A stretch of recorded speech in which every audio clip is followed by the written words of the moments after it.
3, 2, 1. Hi, LegendFire podcast. Again, we are back here for the second video of historical fiction with the esteemed and amazing Raveneye. She is the admin of the LegendFire forums for writing. If you didn't watch the previous video in this two-parter, she is in charge of the whole show. Of course, not entirely to herself, but she does a great job. And she's the ringleader of a tight-knit group on LegendFire that does critiques, and we learn about writing and play silly word games because they amuse us. And if you didn't catch the first one, my name is Matthew. I'm a science fiction and fantasy writer, not an author. I'm working on a science fiction novel, and I've worked on indie video games, both solo and on teams. You can see that on my website. I want to do that professionally one day, but that's a different story. We're here for a few more questions to talk about historical fiction, because history is amazing. It's both ugly and amazing. I mean, of course, it's... Oh, absolutely. There's so much to history. There's a lot to historical fiction. I mean, not just World War II. So, folks, if you enjoyed the last video, let us know what you thought in the comments. And we're going to go for a few more questions as we wrap up this topic. What historical fiction video games do you like to play? Oh gosh! I'll start with wow! Okay. Oh, I got my answers. Oh, okay. Well, let's see. When I play video game, I like to step into fantasy worlds, but they're all medieval-esque. There's that. They're all medieval in style, right? And so, I play a lot of Elder Scrolls Online. There you go. Okay, I've played Elder Scrolls a couple of times. Online a couple of times. I have not gotten myself to enjoy that game, to be honest. It would be better if it wasn't online. I think it would be. I don't mind it online. I've played it for a couple hours and I couldn't get into it, but that's okay because it's just not my style. Whereas I played probably 30 or 40 hours of Oblivion and Skyrim, and I was that isn't that much, honestly. But they're still that's a tiny amount, dude. They're still classics, and I still really enjoy those games if I ever played them. So there's that. Did you ever play Assassin's Creed? I did not, but I wanted to. Tell me about it. So I've only played like 5 of them. There's several of them. The original game is rough, but it's still unique. The second game was great. The second game was really where it got solidified as a game concept, and Ubisoft took off with that one. The second game was good. What do I remember from it? Almost nothing. It was like over 10 years ago when I played it. I didn't play 3. I heard 3 wasn't very good, but maybe that's just a bad opinion that someone was wrong about. That one takes place during the American Revolution. Why? I have no idea. But I think you can play as George. I think George Washington is in that game too. But did you assassinate him? I hope not. I don't think so. No, but he's in the announcement trailer for that game. In the reveal trailer for that game, Ubisoft has him as he's pretty imposing in the trailer for that. That trailer is great. There's that. Syndicate is my favorite one in that whole series. Okay. Are you familiar with that one? It's in a steampunk-ish industrial England, London. Nice. Love the setting of it. It was pretty brutal, but it was very interesting. The story was fun. It had twin protagonists, and they both pissed off each other a lot. But I think they overdid that part, personally. But I like that game quite a bit. And then you have Assassin's Creed Revelation, a pretty popular one. A lot of those earlier ones take place in Renaissance Italy.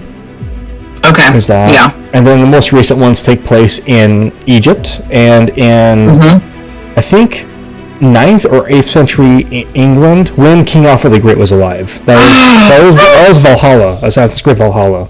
One more thing I'll mention on that one is a game called A Plague Tale: Innocence. What is that? I don't want to spend too much time on one question, but that is a stealth action game that came out, I think, 2016. It's a gem of a game. It is a gem of a single-player game. And people loved it so much. It got a sequel a couple years ago. And it's getting a prequel as well. So, Innocence was about a young girl, I think she's 15 or 16, called Amicia. And she has a younger brother named Hugo. They're kids of I think a French knight. Knight. They all have French accents. They live in 13-something France during the bubonic plague. Oh no! That's why it's called a plague tale. As the Black Plague is on. But you have to evade both Spanish Inquisition and hordes of rats. You have to, I think it's the Spanish Inquisition and other stuff. You have to stealthily evade people trying to go and, I think, save your brother from being sick. It's it can be a pretty harrowing game, but it's a really good first game. I was going to talk about historical fiction movies. Maybe I'll just mention one, but that'd be probably the end of that question. I've spent quite a bit of time on it. 1917 is an incredible film, right? I saw it once, yes. That was so good. Sam Mendes knocked it out of the ballpark with that movie. Let me jump down to... I was going to ask you about that question before we got started. Maybe not. Go ahead. That one's actually... maybe I'll just go ahead and do it anyways. But this one is, what historical figures would you want to write in an alternative universe? That is a tough one. Yeah, okay, alternate universe. In an alternate universe where history is different, correct? Am I understanding this correctly? Like, it's not a book, but there's I think there's been a couple of movies where Abraham Lincoln's a vampire slayer. I'm like, that's ridiculous. I don't see the only thing I can think of is so snarky. I would want to write about Adolf Hitler somehow never coming to power ever. Yeah.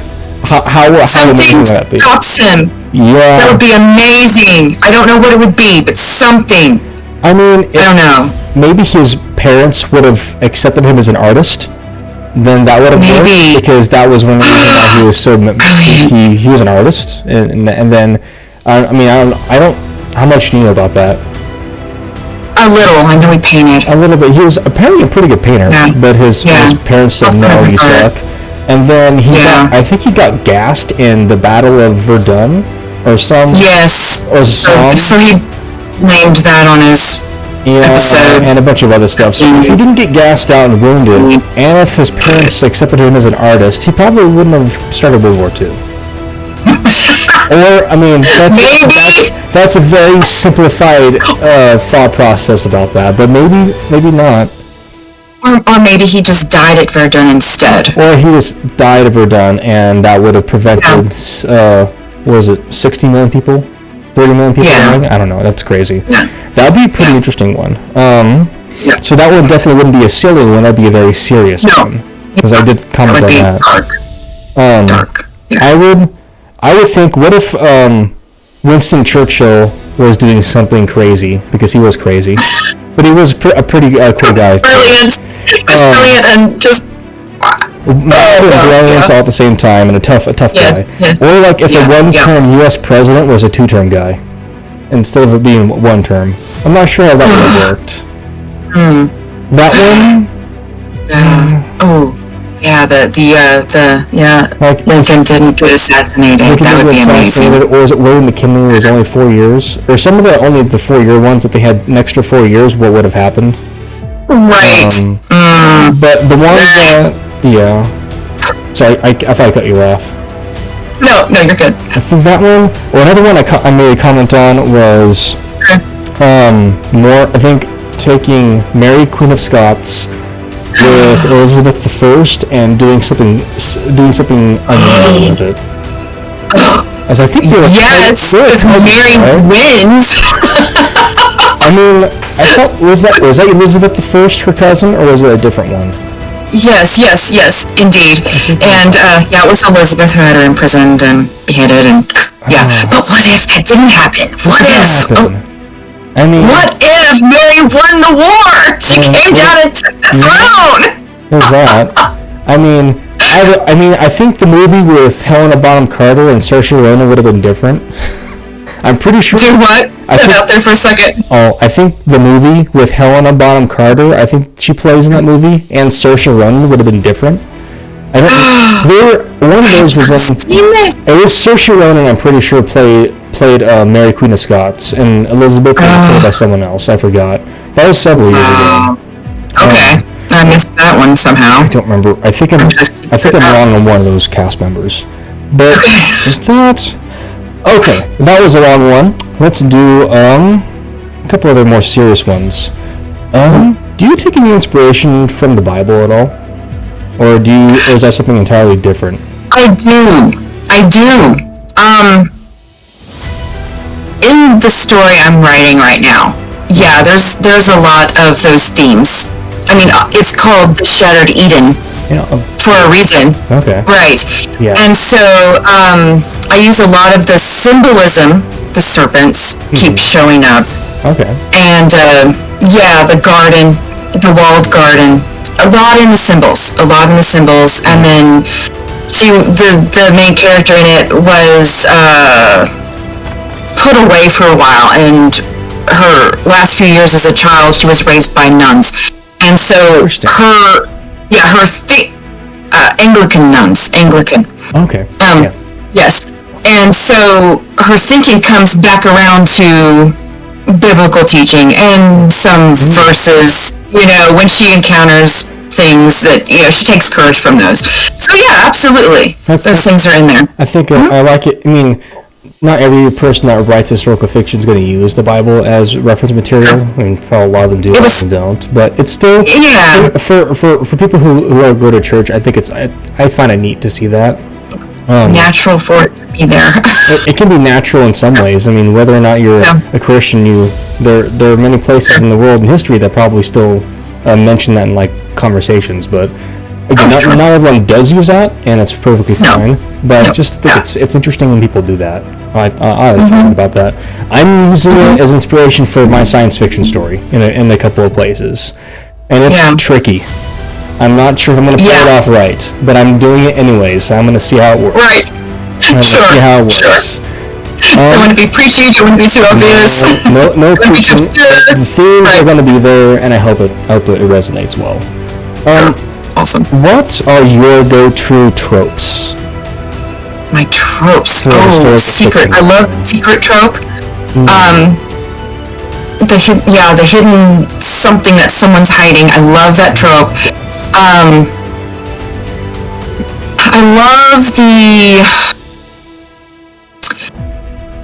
I love the sacrificial father.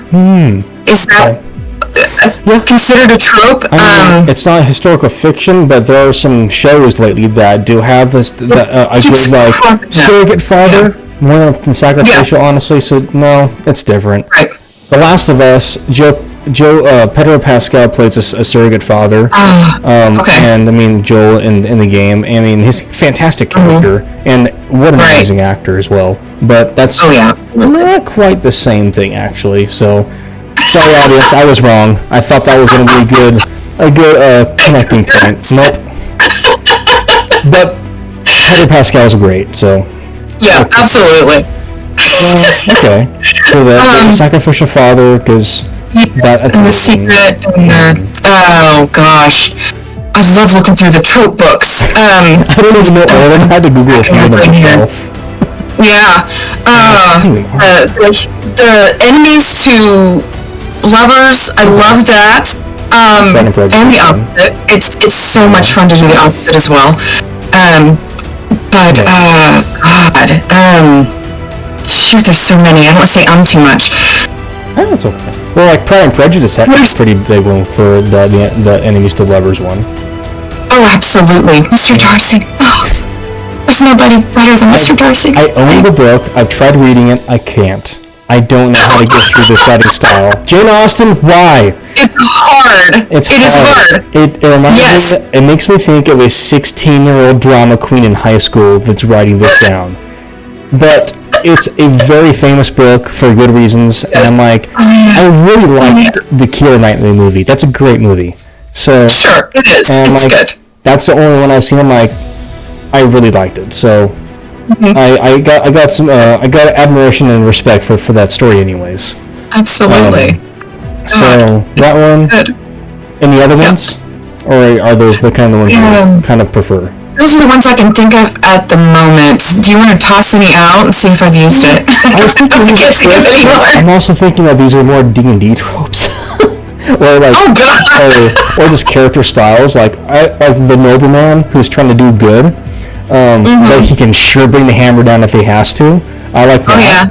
I like a knight seeking justice, who's strong, courageous, not perfect, but he will defight to the end if he has to. I like that one a lot. I like a weird inventor who makes cool things. That's cool. Like your inventor that like, oh, that's so cool. Can I try it? Yeah. It's not really no. Well, go ahead. I'll see if you fail. Let's see. Someone who's persistent, kind of a persistent historical character who doesn't really usually give up until they're either dead or they just admit it's not going to work. What else did I have down here? Those are the kinds of ones that I would probably write if I was doing it. Sure. Maybe someone who has some political power that is still trying to do good but ends up failing, kind of like a tragic backstory. Oh no, The Fall of a Great Man. That's a good one. I mean, that's a popular one, and Shakespeare had that. Even though this isn't history, but I keep thinking Anakin Skywalker. He was one. Because I mean, that's a classic tragic character that was. While the prequels largely suck, it really comes to a pretty good point in Revenge of the Sith, and you see his character arc come to a conclusion in a really powerful way. It's both sad, but amazingly powerful. I'm like, thank you for making one good movie out of the prequels, George Lucas. You did it right once, because Revenge of the Sith is still a good movie. It is. Again, not historical fiction though. But the theme is there. The theme is good. I'm like, I'll watch Revenge of the Sith every couple of years, just because I enjoy it. I think that was the end of that question. Let's see. Do you like to? I'll do this a couple more, and then we'll kind of. I don't have to go over everything I've written down, but I'll start winding down a little bit for time. Do you like to keep in mind the dark parts of history and not avoid them? Yes. Just maintain that. Case in point, attitudes were deplorable when it came to anyone that wasn't white, obviously. White, Western, and wealthy. And if you were that person, you could, you were so entitled. And pretty much. And so, I mean, it's challenging to capture the attitude toward anyone who has brown skin or is poor without either tarnishing one of my heroes or putting it in a context where I'm afraid a reader's going to think I think that. That's fair. And so, right, because, well, this author said, no, my character said. Like, it's about the characters, it's historical, so if you're taking an African slave, they're going to say or do certain things. It's not like you approve of it, it's that's what happened. And it sucks. Right. Yes. And so I had to make a balance and put those certain attitudes in my villain. The arrogant jerk, who mistreats people and has these prevalent, at the time, attitudes. Because I just couldn't put it in my heroes. I couldn't do it, I had to make them more noble than that. More noble. I mean, make them more like attractive to not only the editors looking at publishing the book one day, but to the readers. Like, I mean, sure, it's a balance of making them more noble, but also forgetting that they lived in maybe a pretty dirty part of history. So it's there, right. but it's also your story. You don't have. It's also your story to choose kind of what you want to include. I mean, but you still have to make things accurate and make things authentic to that. So it's a sign of quality in a story like that. I think that is like. So you wouldn't really shy away then from not to be like heavy-handed about it, but slavery, civil wars, racism. What else did I have here? King Henry VIII, or there's plenty of history written about him. Well, I mean, one of the things that I was also dealing with was how were mentally ill people treated.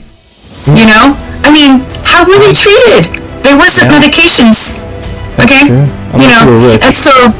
Right, exactly, and could afford to, whatever. But and so I mean, it was just that kind of dark thing dark because they were put away and treated horribly, and anyway, and so that's a scare tactic that I get to write about. That's true. If there were writers doing that right now, what kind of advice would you have for them approaching dark parts of history? Just say go for it and be careful, or do it if you want. So when I have done some developmental editing on some other authors' stories, you can tell when a person is a good person because they back away from the dark. They get their villains even right up to the point of exhibiting or saying a certain darkness, and I've had to tell them it's not authentic, you have to go there. You have to go there. And then an editor that you then pass it on to publish it can say, we're going to draw this back a little bit, you went a little overboard. Let them decide that. You, as the author, need to go there, in my opinion. Yeah, I mean... To be authentic. Yeah, to be like that, like this stuff happened, and it's... Yes, scary. Be honest. It's not something you want to you can't really scrub down history like that. You could pick and briefly mention something if you want to, but you don't want to ignore it. We also don't want to make it sound like it was good because it wasn't. I mean, there was a lot of crap in history like that. So want to be careful how you approach it. Essentially, right. You want to glorify the ugly. Glorify it, but it's part of it is to be used in the story, and so you get to include it like that. That's a good way to answer that question. I think I was going to do one last one. Now you get to... it could be a funny one, but I think that one I'll not go with that one. How about... What kind of dialogue style do you like to use in yours? Oh, in my historical fiction? Yeah. Okay. This is something I've really struggled with. Because... I want to write something that would have been authentic for the time, which is, 1800s, Victorian era dialogue. Yeah. But balance that somehow, find the balance, to appeal to modern readers. And that has been a constant source of tension in the words that I choose. And so I really had to go back to contemporary writers of the time, Dickens and the Bronte sisters. Yes, they're writing high poetry in their fiction. And so that's kind of the extreme that I want to avoid. Whereas our manner of speaking day to day is the other extreme that I'm wanting to avoid. So somehow finding a balance in between there and then researching certain words.